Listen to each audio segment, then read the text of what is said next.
I thought I was saving a broken dog. I didn't realize she was the one holding me together.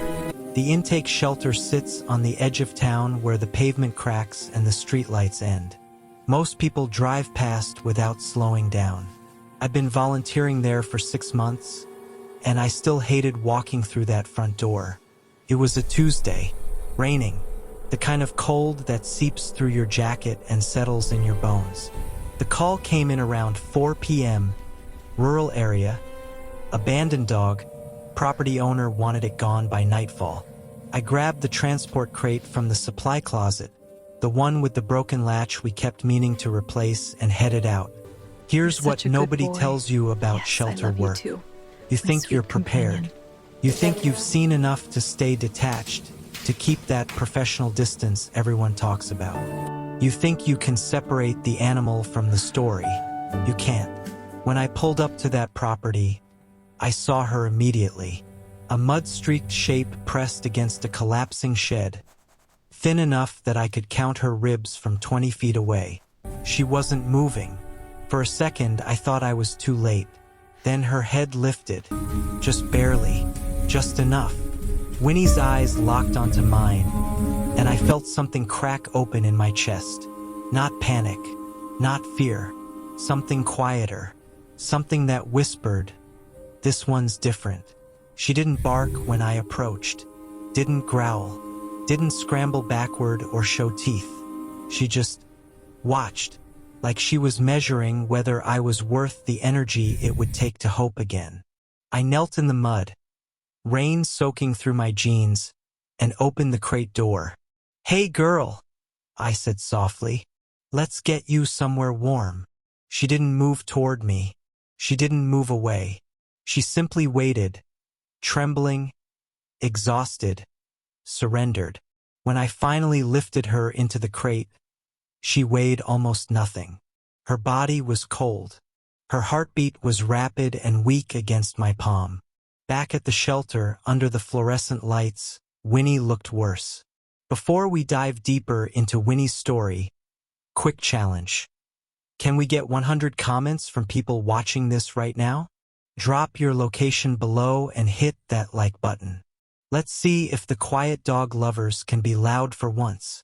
And hey, if we hit 1K subs from this video alone, I'm convinced the universe believes in second chances. Let's test that theory. Subscribe and let's find out together. The vet tech took one look at her chart and winced. Heartworm positive. Severe. Joint inflammation. Probable anxiety disorder. She's going to need months of treatment, Hansen. Maybe longer. I watched Winnie curl into the corner of the exam table, making herself as small as possible. She wasn't shaking anymore. She'd gone completely still. What are her adoption chances? I asked, though I already knew. The tech didn't sugarcoat it. Low priority. Medical cases like this. People want healthy dogs. Puppies. Something Instagram ready. She paused. I'm sorry. I know you get attached. I looked at Winnie's medical chart. Heartworm treatment. 6-month protocol. Joint pain management. Daily medication required. Anxiety, moderate to severe.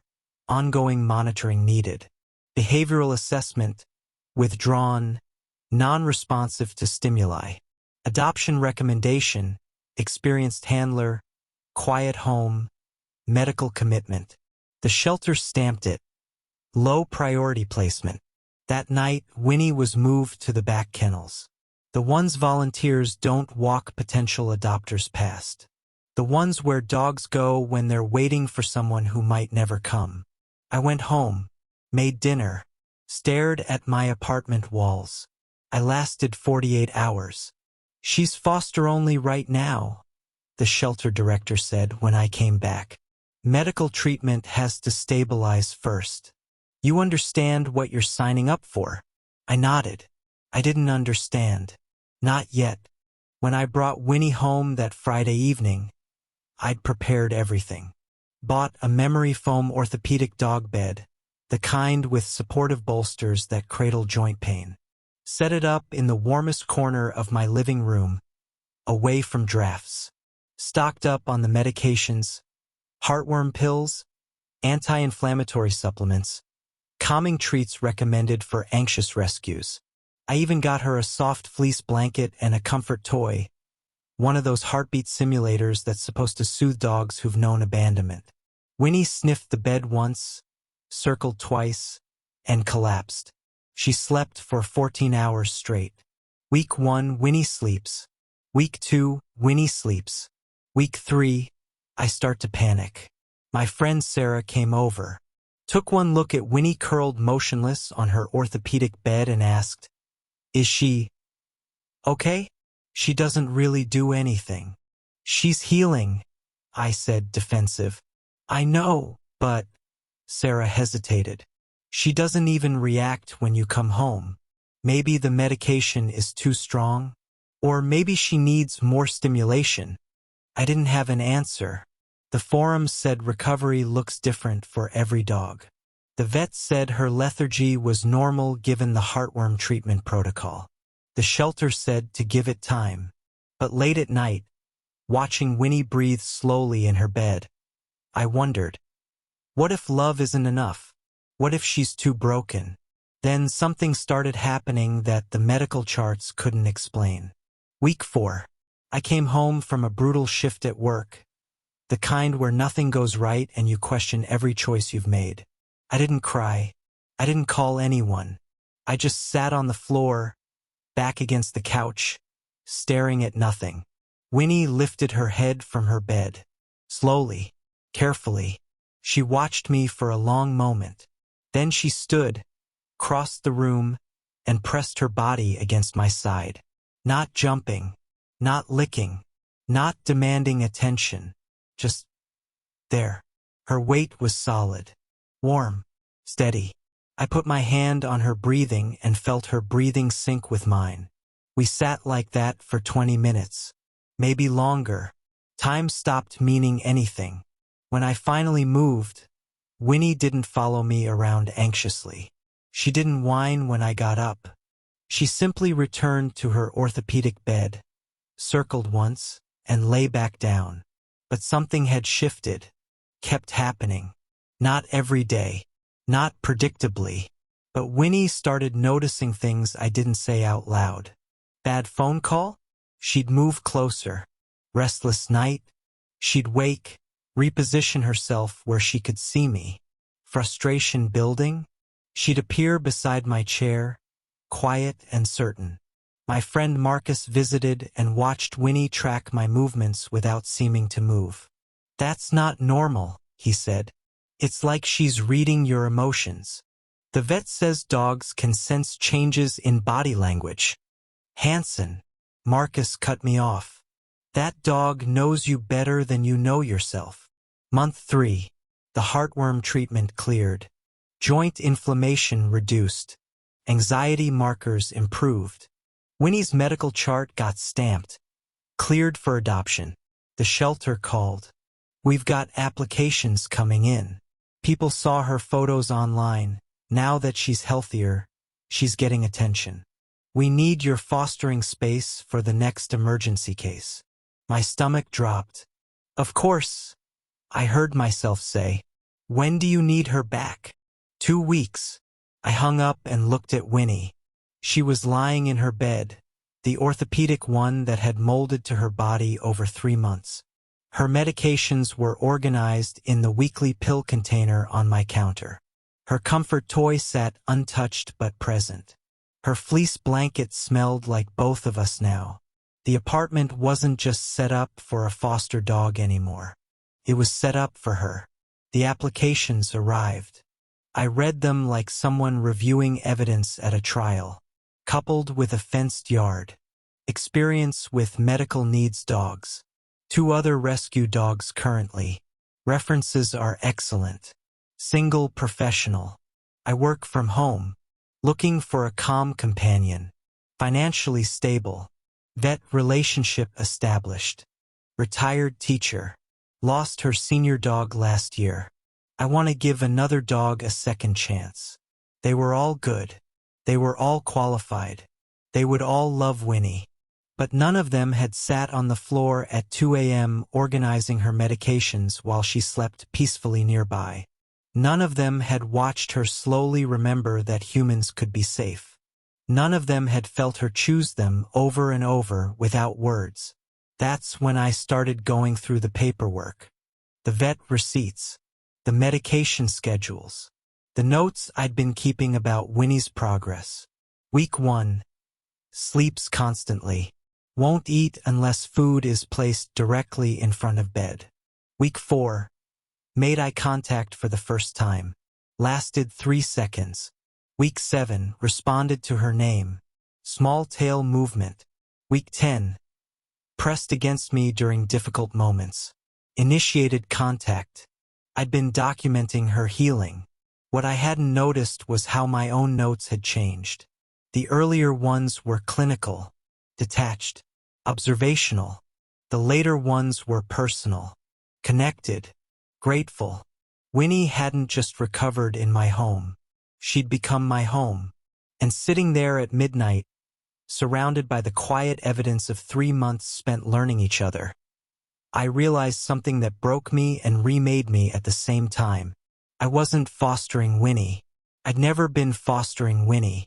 She'd been mine the moment I knelt in that mud, and she decided I was worth trusting one more time. The adoption paperwork sat unsigned on my desk for 3 days. I kept going back to the shelter, told myself I was checking on other dogs, helping with intake processing, organizing donation supplies. But every time I ended up standing outside Winnie's kennel in the back row.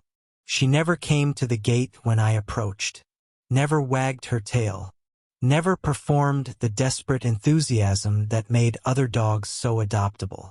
She just watched me from the far corner, her gray body pressed against the concrete wall, making herself invisible. "You're wasting your time with that one," Dennis, the weekend volunteer coordinator, said one Saturday morning. He was filling water bowls, barely glancing at Winnie. 3 weeks she's been here. Nobody even asks about her anymore. "Because she's in the back kennels," I said. "She's in the back kennels because nobody wants a project dog." He moved to the next kennel where a young lab mix immediately jumped against the gate, tongue out, tail wagging. "See? That's what people want. Happy, easy, healthy." I looked back at Winnie. She hadn't moved. Dennis softened slightly. "Look, I get it. You've got a big heart. But that dog's medical file is longer than most senior dogs. The heartworm treatment alone is going to cost thousands. Then there's the joint issues. She's already showing signs of early arthritis at less than 2 years old. And the behavioral stuff." He shook his head.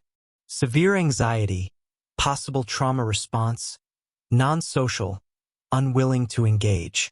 Those are direct quotes from her eval. "She engages," I said quietly. "With you, maybe, but you're here every day. You think a normal adopter is going to put in that kind of time." He wasn't being cruel, just honest. "The shelter's already labeled her hard placement. You know what that means." I knew exactly what that meant. Hard placement dogs got 2 months, maybe 3 if they were lucky. After that, space and resources ran out. The shelter would call it behavioral euthanasia or medical necessity. But the result was the same. Dogs like Winnie, the quiet ones, the expensive ones, the ones who didn't perform joy on command, they disappeared. That week, I watched it happen in real time. A young couple came through on Tuesday, walking the kennels with a shelter volunteer. They stopped at every dog. Let the energetic ones lick their hands through the chain link.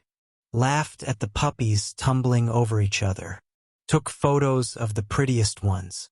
When they reached Winnie's kennel, they didn't even slow down. The volunteer didn't mention her. On Thursday, a man in his 50s asked specifically about calm dogs good with kids. The volunteer walked him past Winnie twice. I was close enough to hear her say, "We have several great family dogs up front. Let's start there." Winnie never lifted her head. On Saturday, I found 2 other volunteers talking near the supply closet. Did you see the new intake list? For more dogs are coming on Monday. We're already over capacity. Back kennel dogs are going to have to move soon. Yeah. Directors doing assessments next week. They saw me and went quiet. That night I couldn't sleep. I kept doing the math. Foster space in my apartment. Limited but possible. Financial cost. Significant but manageable. Time commitment. Extensive but I had it. Emotional risk. Incalculable. The rational part of my brain listed every reason this was a bad idea. Winnie wasn't bonded to me. She just tolerated my presence. Her medical needs would dominate my life for months. I'd fostered before. I knew how to keep boundaries. This was different. This felt like falling.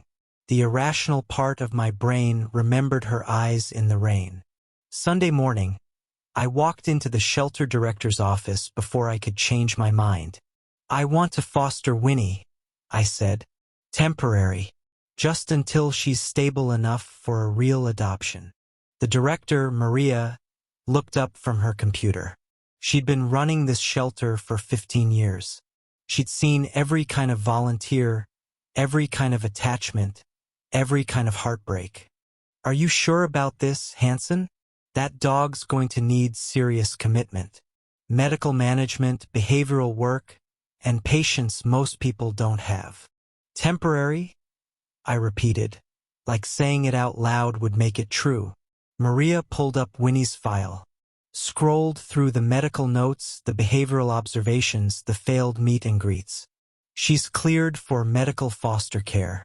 You'll need to bring her in for heartworm treatment injections.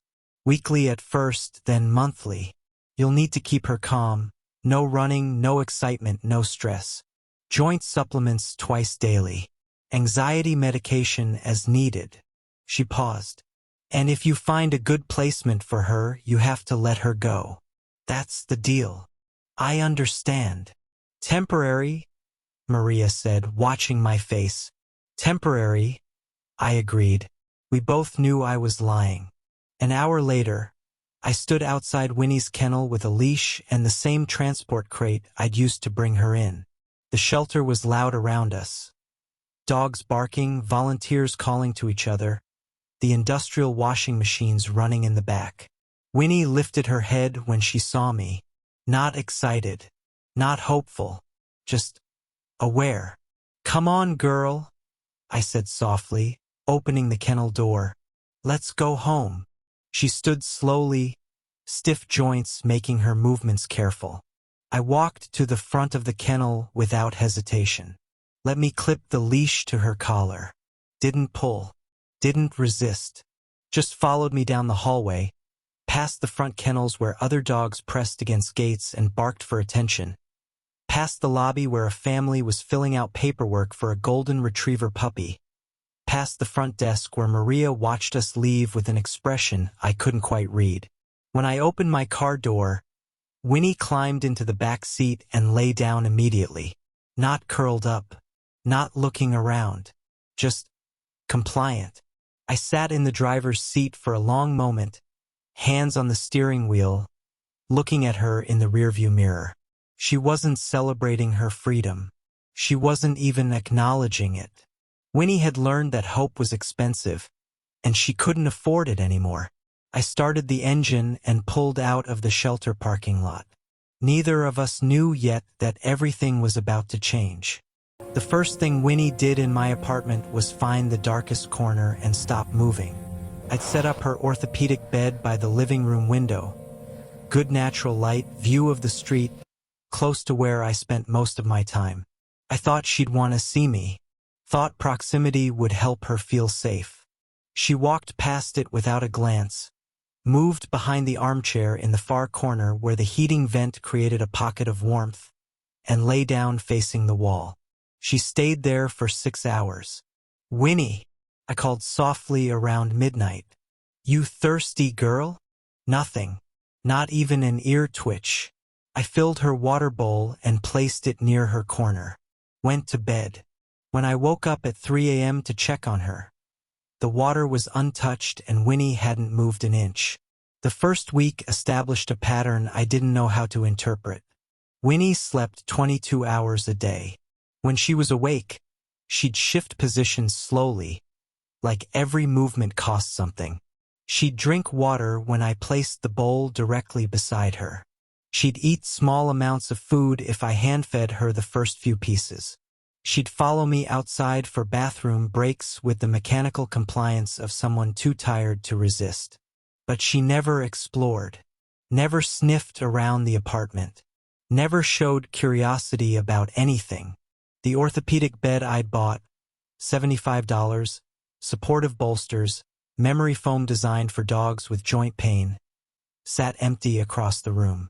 Winnie had claimed her corner and refused to consider alternatives. The medication routine became the structure of our days. Morning, heartworm pill hidden in a small piece of cheese, joint supplement mixed with wet food, anxiety medication crushed and stirred into chicken broth. Evening, repeat. Night. Watch her sleep and wonder if this was recovery or just survival in a different location. My friend Rachel came by on day 9. She worked in physical therapy, had 2 dogs of her own, and I'd specifically asked her to visit because I needed someone to tell me this was normal. She watched Winnie for 15 minutes. Winnie didn't acknowledge her presence once. "Hanson," Rachel said carefully. "Has she moved from that spot at all today? She went outside this morning. Ate breakfast. I mean voluntarily. Has she walked around? Investigated anything? Show interest in you?" I didn't answer. Rachel knelt down closer to Winnie's corner, not touching, just observing. Her breathing is steady. Eyes are clear. But this level of lethargy. She trailed off. "Have you talked to the vet about the medication dosages? Maybe the anxiety meds are too strong. Or maybe she needs different pain management. The vet said this is normal for heartworm treatment. She needs rest." "Rest, yes. But this isn't a rest, Hanson. This is a shutdown." Rachel stood up, her voice gentle but firm. "I'm not trying to upset you. I'm just saying you might want to prepare yourself for the possibility that some dogs are too damaged. That love and good intentions aren't always enough." After she left, I sat on the floor across from Winnie's corner and really looked at her. The way her ribs still showed despite regular meals. The gray in her muzzle seemed too pronounced for a 2-year-old dog. The absolute stillness of her body, like she was conserving every ounce of energy for the simple act of existing. Okay, pause. If Winnie's medical chart just gave you anxiety, smash that like button. Misery loves company. But seriously, drop a comment telling me where you're watching from and what quiet soul, dog or human, changed your life. Bonus points if you subscribe and share this with someone who needs to hear that stillness isn't weakness. We're climbing to 1K subs, one reformed dog person at a time. Are you in? My friend Marcus texted that night. "How's the foster going? Bet she's loving her new place." I stared at the message for 5 minutes before typing back. "She's adjusting." What I didn't say, she's not adjusting. She's just here, occupying space, breathing, accepting food and medication with the same blank compliance she probably accepted abandonment. Week 2 looked identical to week 1. Week 3, my brother visited. Took one look at Winnie and asked, "Is she sick? Like, actively dying?" "She's healing." "She doesn't look like she's healing. She looks like she's given up." That night, I found myself crying in the shower for reasons I couldn't fully articulate. I was exhausted, not from work, the medication schedule, the careful feeding, the gentle bathroom breaks. I could handle that. I was exhausted from the waiting, from the silence, from pouring care into a living being who showed no sign of receiving it. Winnie and I had become mirrors of each other. Both of us were just existing, going through motions. maintaining life without living it. I dried off, pulled on sweatpants, and walked into the living room. Winnie was exactly where I'd left her. Same position, same blank stare at the wall. I grabbed her orthopedic bed, dragged it across the room, and positioned it right next to her corner. "You don't have to use it," I said quietly. "But it's here if you want it." Winnie didn't even look at it. I climbed into my own bed and stared at the ceiling, doing math I didn't want to do. The foster agreement was temporary. If Winnie wasn't improving, if her quality of life wasn't increasing, if she remained this shut down, the shelter had other dogs waiting. I had limited resources, and love, real, genuine, committed love, wasn't a magic cure for trauma that ran this deep. What if Rachel was right? What if some dogs were too broken, and all the orthopedic beds and medication schedules and quiet patients in the world couldn't piece them back together? What if I was just postponing the inevitable? I fell asleep with those questions burning behind my eyes, not knowing that everything would shift in the next 72 hours, not knowing that Winnie was already healing. I just couldn't see it yet. Week 4 brought Winnie's first post-rescue veterinary appointment. Dr. Patel had been practicing for 20 years and had the calm, measured demeanor of someone who'd seen every variation of animal trauma. She examined Winnie with gentle efficiency, stethoscope to chest, palpating joints, checking gum color, reviewing the medication log I'd been keeping. Winnie tolerated it all with the same blank compliance she showed everything else. "Heart rate is good," Dr. Patel said, making notes. "Respiratory function improving. The heartworm treatment is progressing exactly as expected." She pressed carefully along Winnie's spine and hind legs. "Joint inflammation is responding well to the supplements.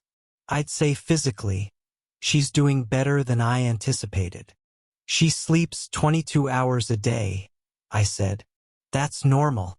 Heartworm treatment is incredibly taxing on the body. Dogs need extensive rest during the protocol. We actually recommend restricted activity. No running, no excitement, minimal exertion." She smiled reassuringly. "Winnie's doing exactly what she should be doing. Her body is healing." I watched Winnie stand motionless on the exam table, staring at nothing. "What about everything else?" Dr. Patel followed my gaze. "The psychological component is harder to measure. Trauma doesn't show up in blood work. But given what she's been through, abandonment, starvation, chronic untreated pain, this level of withdrawal is understandable. Some dogs bounce back quickly. Others take months." She paused. "The fact that she's eating, drinking, and allowing you to care for her, those are all positive signs, even if they don't feel dramatic." The numbers said Winnie was improving. The chart showed measurable progress. The medication was working exactly as designed. So why did it feel like I was living with a ghost? That night, I ordered takeout Thai food, something I hadn't had in weeks. I was on the phone with the restaurant, reading off my order, when I noticed Winnie had lifted her head in her corner. Not much, just enough to angle her ears toward me. I kept talking, watching her out of my peripheral vision. The moment I hung up, her head lowered back down. Coincidence, I thought. 2 days later, I was folding laundry in the living room, halfway through explaining to my sister on speakerphone why I couldn't make Sunday dinner. "I just can't leave Winnie for that long yet. She needs." I stopped mid-sentence because I'd noticed Winnie was watching me. Not the wall, not the floor. Me. "Hello? Hanson? Are you there?" "Yeah, sorry, The second I started talking again, Winnie's gaze didn't waver. She was tracking my voice with an intensity that made my skin prickle. "You're being weird," my sister said. "I'll call you back." I set the phone down and sat very still. Winnie kept watching me. For the first time since I'd brought her home, I felt like she was actually seeing me, not just registering my presence as an environmental factor. "Hey, Winnie," I said softly. Her ear twitched. I didn't move closer, didn't try to touch her. Just sat there on my living room floor while a dog who supposedly wasn't engaged studied me like she was reading something written just beneath my skin. After 30 seconds, she lowered her head and closed her eyes. But something had shifted. The pattern started revealing itself in fragments. Bad day at work? I'd come home trying to hide my frustration, keeping my voice light, my movements normal. Winnie would be awake in her corner, eyes open, alert. Good news from a friend? Relaxed, genuinely smiling while talking on the phone? Winnie would sleep through the entire conversation. The medication schedule made me consistent, so I started testing it. Same time, same routine, but different emotional states. One morning, I delivered her pills while mentally replaying an argument with my landlord. Winnie took the medication but kept her eyes on my face the entire time. The next morning, I was genuinely calm. She took the medication and immediately went back to sleep. She wasn't reading my actions. She was reading something underneath them. "That's impossible," I told Marcus when he stopped by. "Dogs respond to body language and tone. They can't actually sense emotions." "Then explain what I just watched," he said. We'd been talking for 10 minutes. Casual conversation about sports, and Winnie had been asleep. The moment I mentioned being stressed about an upcoming work presentation, she'd opened her eyes. Marcus waved his hand near her corner. "Nothing." He made a sharp sound. "Nothing." He walked to the kitchen and back. "Nothing. She's not reacting to movement or noise," he said. "She's reacting to you, specifically to your emotional state. The vet said this level of awareness isn't." "I know what the vet said. I'm telling you what I'm seeing." Marcus crouched down, studying Winnie from a distance. "My grandmother had a dog like this once. She always said it could read her soul. We thought she was being dramatic." He stood up. "Maybe she wasn't." That night, I tested it one more time. I sat in the living room, laptop open, pretending to work.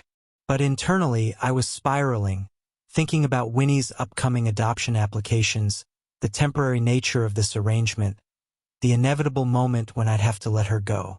I wasn't crying. We weren't talking. My body language was completely neutral. Winnie lifted her head, turned to face me directly, and made eye contact for the first time in 4 weeks. We stared at each other across the dim living room.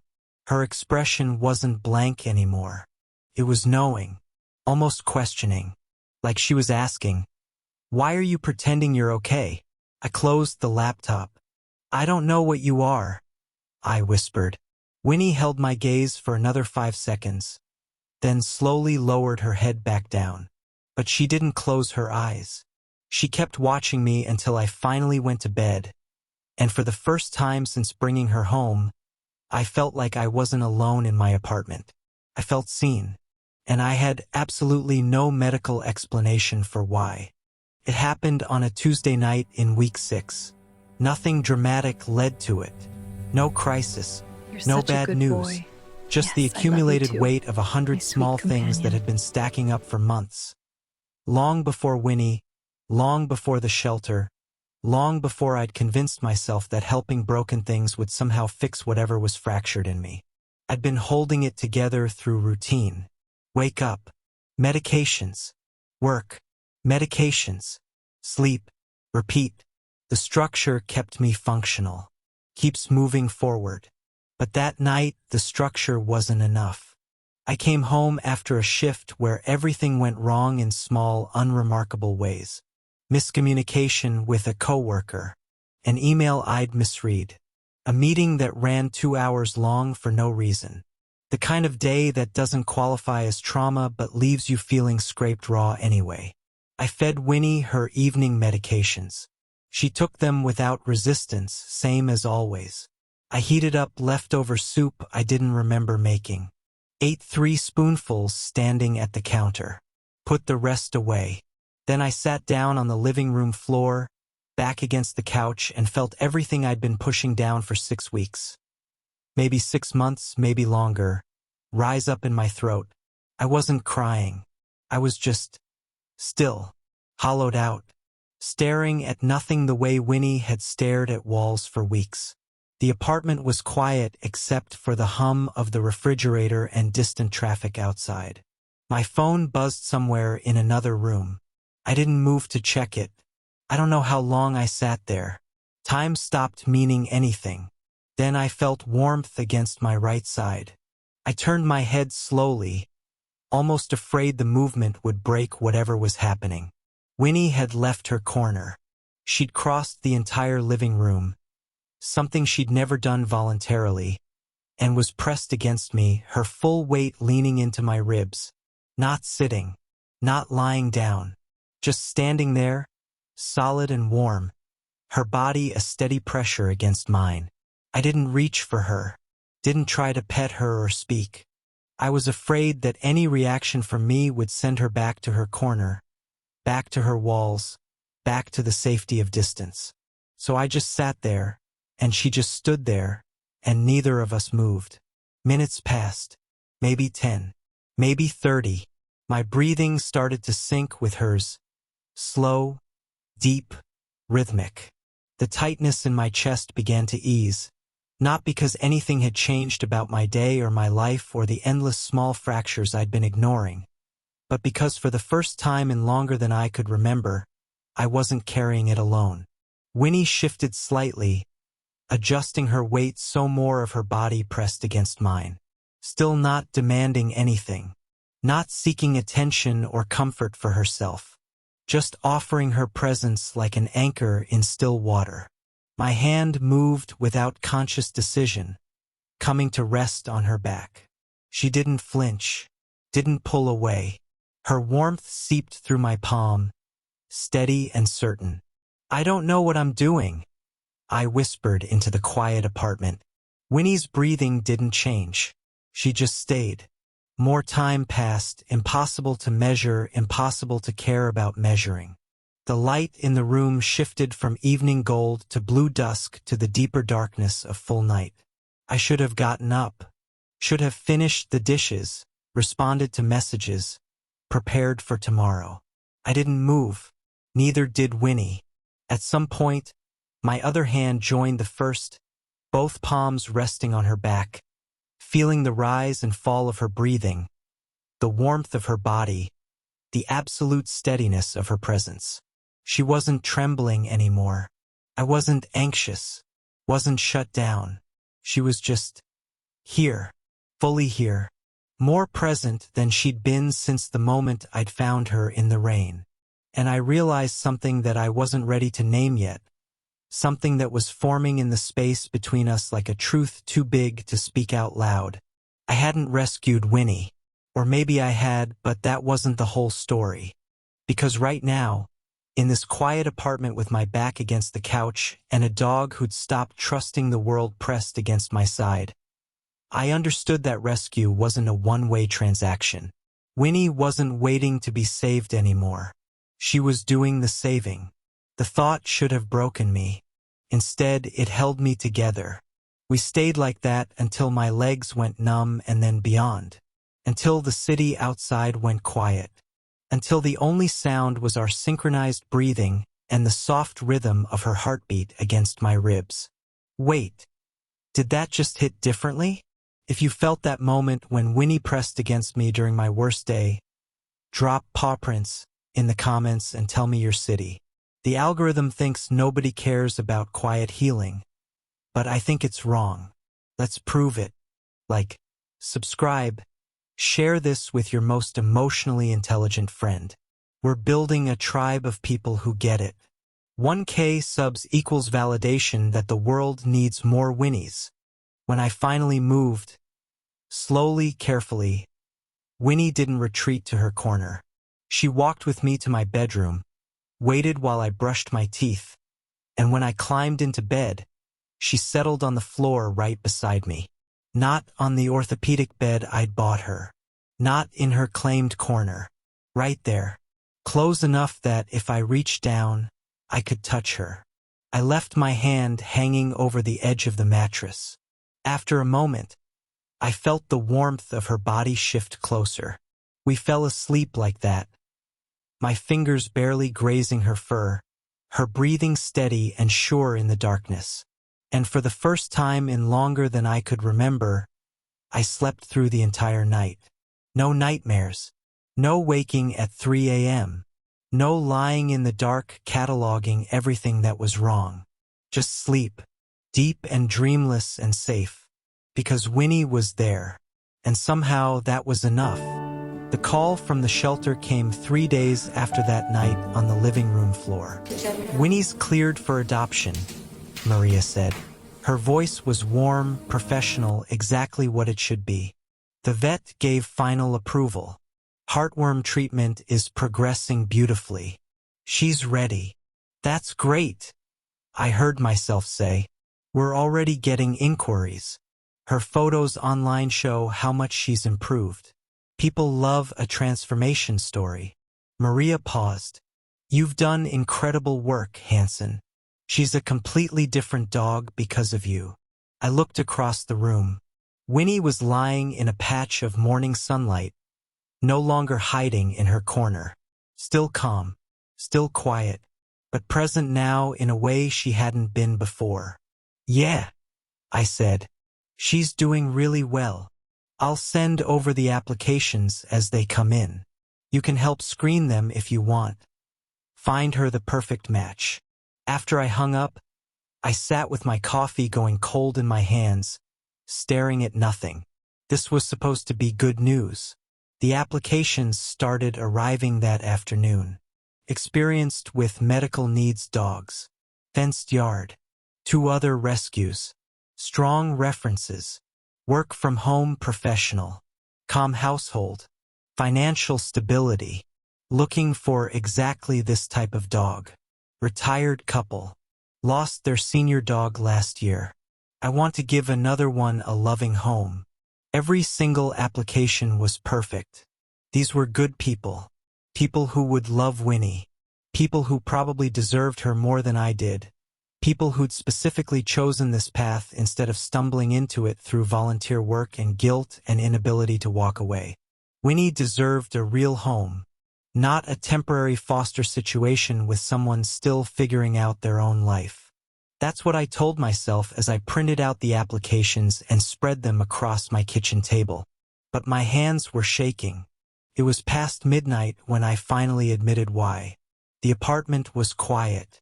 Winnie was asleep near my bedroom door, her new chosen spot. The medication organizer sat on the counter, tomorrow's doses already prepared.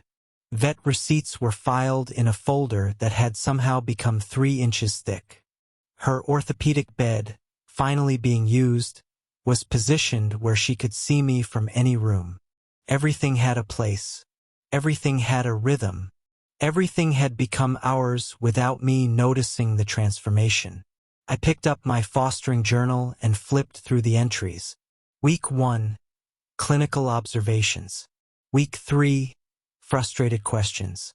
Week 5, confused notes about her awareness. Week 6, the night everything changed. Then I saw the entry from this morning, written before Maria's call. Winnie slept beside my bed again. I reached down at 4 a.m. without thinking. She was already there. I fell back asleep immediately. The truth hit me so hard I had to sit down. Winnie's healing had mirrored my own. All those weeks I'd watched her sleep, worried she'd given up, afraid she was too broken. I'd been looking at my own reflection, the exhaustion, the withdrawal, the inability to trust that safety could be real. And then, slowly, we'd both started to wake up. Not loudly, not dramatically, just steadily. Through routine and patience and the simple act of showing up for each other, day after day, medication by medication, quiet moment by quiet moment. Winnie's calm was never a weakness. It was regulation. It was healing at her own pace, in her own way, without performing recovery for anyone's comfort. She'd been teaching me that the entire time. I looked at the adoption applications spread across my table. Looked at Winnie sleeping peacefully 20 feet away. Looked at the life we'd accidentally built together. Then I pulled out the adoption form I'd been avoiding and started filling it out. Not for someone else. For me. My hand was steady as I wrote my name. My address, Winnie's address. Our address. There was no moment of triumph. No sudden joy. No celebration. Just certainty. Quiet, absolute, unshakable certainty. I signed the bottom of the form and set down the pen. Winnie lifted her head, looked at me through the doorway, and lowered it back down. She already knew. She'd known for weeks. I was the one who'd finally caught up. 3 months after signing the adoption papers, I took Winnie to the park for the first time. Not the small fenced area behind my apartment where we'd been doing careful, restricted walks during her recovery. An actual park. Open grass. Other dogs. People. I was more nervous than she was. Winnie walked beside me with loose leash ease. Her gait still careful but no longer stiff. The joint supplements had done their work. Her ribs no longer showed through her coat. The gray and white fur that had been dull and patchy now caught the afternoon light.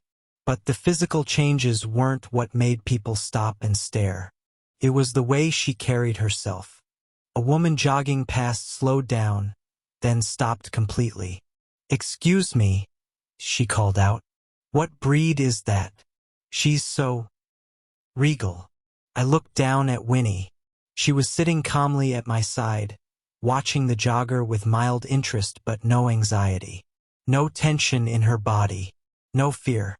"Pit mix," I said. The woman's eyebrows lifted. "Really?" She seemed so zen. Like one of those therapy dogs.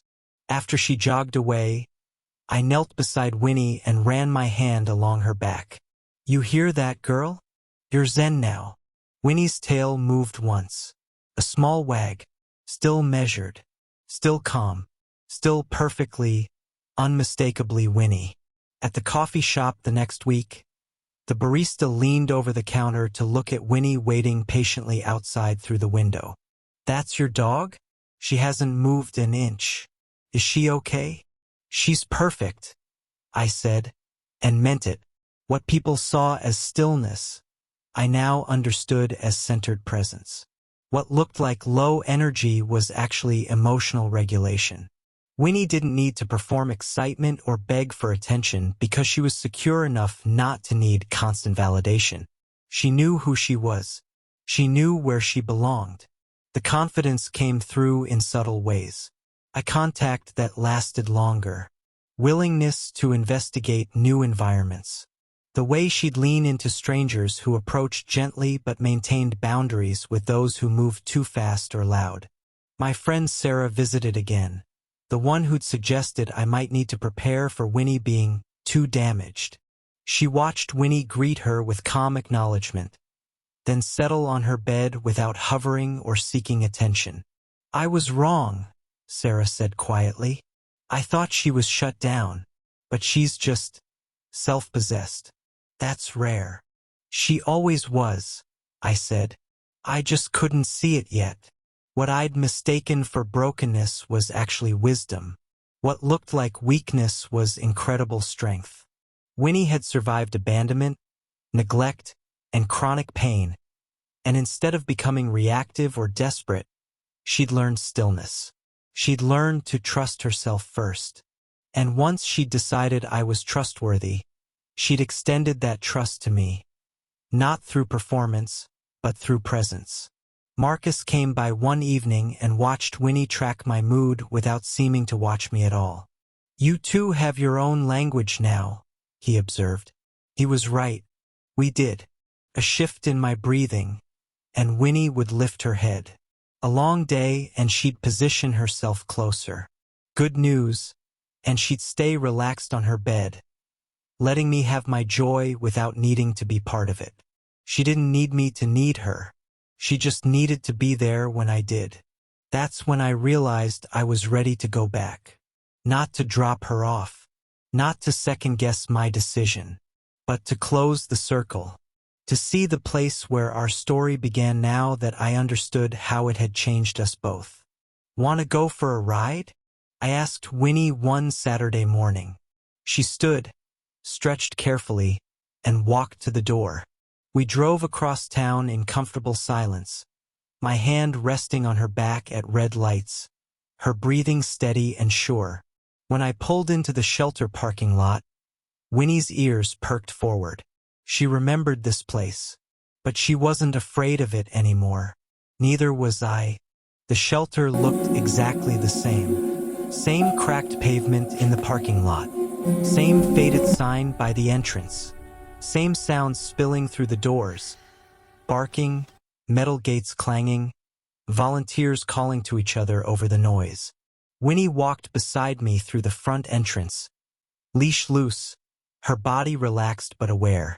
A few volunteers glanced our way, then did double takes. "Hanson? Is that—" The weekend volunteer, Dennis, stopped mid-sentence. "Winnie." "Hey, Dennis." He stared at her like she was a different animal entirely. "I don't." "She looks healthy," I finished. "She's doing really well." "I can see that." He shook his head slowly. "When you fostered her, I honestly didn't think—" "Well," he cleared his throat. "I'm glad I was wrong." We walked through the main corridor toward the kennels.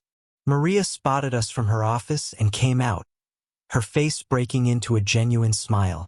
"There she is," she said, kneeling down to Winnie's level but not reaching out, respecting her space.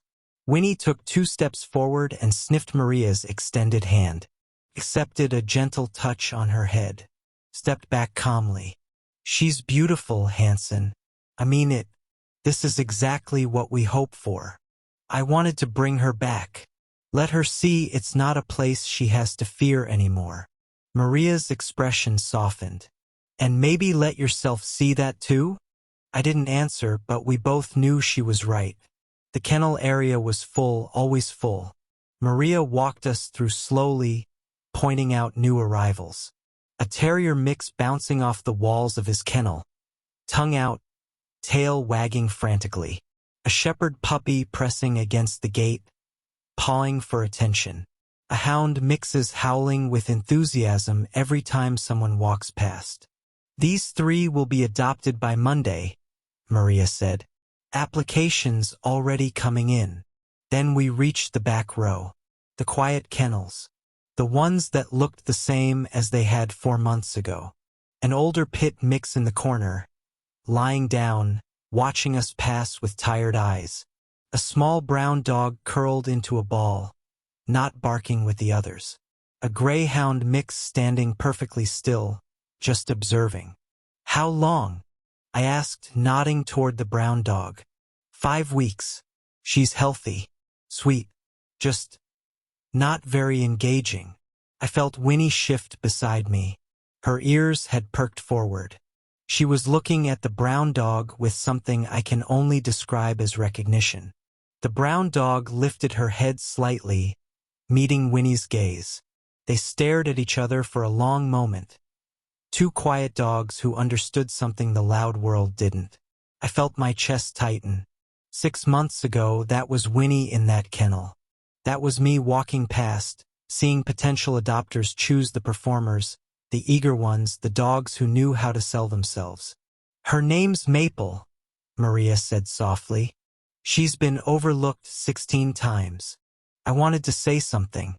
Wanted to tell Maria that Maple wasn't broken, wasn't less deserving, wasn't wrong for being calm. I wanted to explain that the quiet ones aren't weak. They're regulated, they're wise, they're waiting for someone who understands that stillness is its own language." But Maria already knew that. She ran this shelter. She'd seen it 1,000 times. The lesson wasn't something I could teach her. It was something I'd had to live with. "She'll find her person," I said finally. "You think so?" I looked at Winnie, standing steady and sure beside me. then back at Maple, waiting patiently in her kennel for someone to really see her. I know so.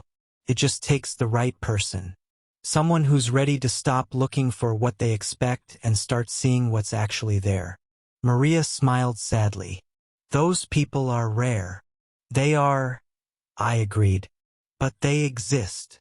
We stood there for another minute, the three of us, me, Maria, and Winnie, bearing witness to the dogs who weren't chosen yet. Not intervening, not fixing, just acknowledging. Some truths can't be taught. They can only be experienced. You can't explain to someone why the quiet dog is the right dog until they've lived through the transformation. Until they've watched stillness become strength. Until they've learned that the dogs who don't beg for love are often the ones who give it most steadily. Winnie turned away from Maple's kennel first, ready to leave. I followed her back through the corridor, past the chaos of the front kennels, out into the parking lot where the afternoon sun was warm and the air was clear. She jumped into the car without hesitation, settled into her spot, and looked at me like she was asking, "Ready to go home?" "Yeah," I said, starting the engine. "Let's go home." And we did. Life after the shelter visit didn't transform into something dramatic. There was no montage of joyful adventures. No sudden burst of energy that turned Winnie into a different dog. No moment where everything clicked into place with cinematic certainty. Instead, life became quietly, profoundly ordinary. Morning medications at 7 a.m., heartworm maintenance now, not crisis management. The pill organizer still sat on my counter, but the doses had shifted from survival to sustainability. Winnie would take them with the same calm compliance, then return to her bed while I made coffee. Walks happened twice daily, short ones during the week, longer on weekends. We moved through the neighborhood at Winnie's pace, measured, observant, unhurried. She didn't chase squirrels or pull toward other dogs. She just walked beside me, present without being demanding. The apartment grew into us. Her orthopedic bed stayed near the window. My work desk faced it. We existed in parallel most days, me typing, her sleeping, but the space between us hummed with quiet awareness. People still asked about her transformation. What did you do to help her recover? I never knew how to answer that truthfully. I didn't fix Winnie. I just stopped expecting her to be anything other than what she was. The real transformation wasn't hers. It was mine. I'd spent years believing that being helpful meant being loud, that making a difference required grand gestures and visible change, that love proved itself through dramatic demonstrations. Winnie taught me that presence is its own currency, that showing up consistently matters more than showing up spectacularly. That the quiet ones, the overlooked ones, the ones who don't perform their worth, often carry the deepest wisdom. She didn't need to be fixed because she was never broken. She was regulated, self-possessed, healing at her own pace, in her own way, without apology. And in witnessing that, I learned to do the same. The world celebrates rescue stories with clear arcs, suffering to salvation, darkness to light, before and after photos that prove transformation. But most healing doesn't look like that. Most healing looks like Tuesday mornings where nothing remarkable happens except two beings existing peacefully in shared space. Winnie's legacy isn't dramatic. It's in the small moments I now notice. The colleague who's quieter than others but remarkably steady. The shelter dog who won't perform but watches with knowing eyes. The friend who doesn't fill silence but makes it comfortable. I see the quiet ones differently now. I recognize their strength. Late at night, when the city goes still and Winnie sleeps beside my bed, I sometimes think about the person I was 6 months ago, standing in the rain, lifting a mud-streaked dog into a broken crate, believing I was saving something. I was wrong about who needed saving. Winnie didn't just survive the rescue. She redefined what being saved means. Sometimes salvation isn't loud. Sometimes it's just steady breathing in the dark. Sometimes it's the weight of a presence that asks for nothing but offers everything. Sometimes the broken dog isn't broken at all. She's just waiting for someone ready to learn her language. And once you do, she changes everything. Quietly, profoundly, permanently. So here's the deal. If this story made you see shelter dogs differently, you owe it to Winnie to do 3 things. 1. Subscribe, because quiet stories deserve loud support. 2. Comment your location and tag someone who needs to adopt, not shop. 3. Share this video like it's your personal mission to change rescue culture. We're racing to 1K subs, and honestly, every subscription feels like choosing the overlooked dog in the back kennel. Let's choose differently. Let's choose better. Where are you watching from? Tell me below. Let's finish what Winnie started.